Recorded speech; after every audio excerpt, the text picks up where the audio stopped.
So I think what makes me unique is probably the variety of experiences I've had. So, kind of growing up in East London, one of five children, single parent household, mother was a recent immigrant to the UK, that gave me a whole insight into, just like what it means to grow up with not a lot of stuff or amenities at hand, and I think that gave me a particular level of resilience. But then, I was very lucky and got the opportunity to go and study and, learnt a whole bunch around kind of just academics and reading and whatnot. So that was really cool. And then I spent a good amount of time working in the city as well as a consultant, management consultant, and doing various projects both in the UK and abroad. And then more recently, I've been an entrepreneur and kind of started my own organizations and, had that whole experience. So I like to think that there is a whole variety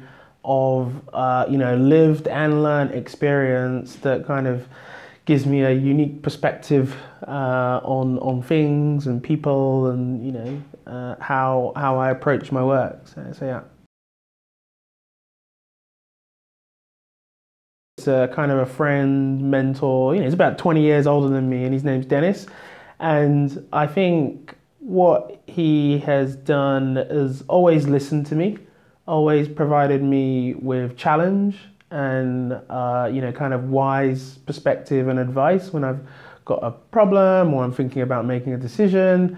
Has always been kind and generous with his contacts and people he knows and putting me in touch with people. And I think similarly has a unique curiosity and understanding of just like what goes on in the world, interested in music, in sport, in all sorts of business, interested in mental health, social good. So I think I've just found that person really quite inspirational, generous, but then also not afraid to challenge me and to kind of, point out when maybe I'm making, in their view, what might be the wrong decision or an uninformed decision. So really balanced in the way that they've supported me over the years. So yeah, that Dennis would be a really good person to point out in that way.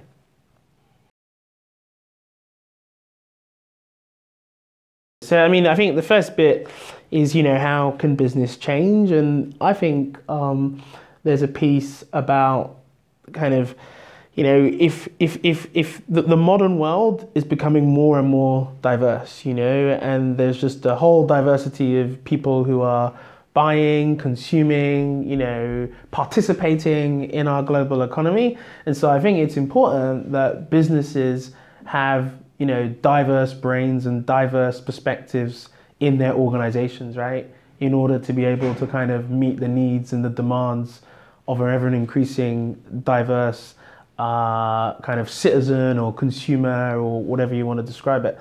So I think, business wants to change for that reason. I think they want to start to represent the potential markets. It's like, you hear today that kind of Africa and Nigeria has, the youngest population in the world. In 10, 15, 20 years time, it'll be young people on that continent that will be probably playing a significant role in defining the kinds of things that are cool and what comes up the pipeline. So, in that sense, business has got to be embracing diversity.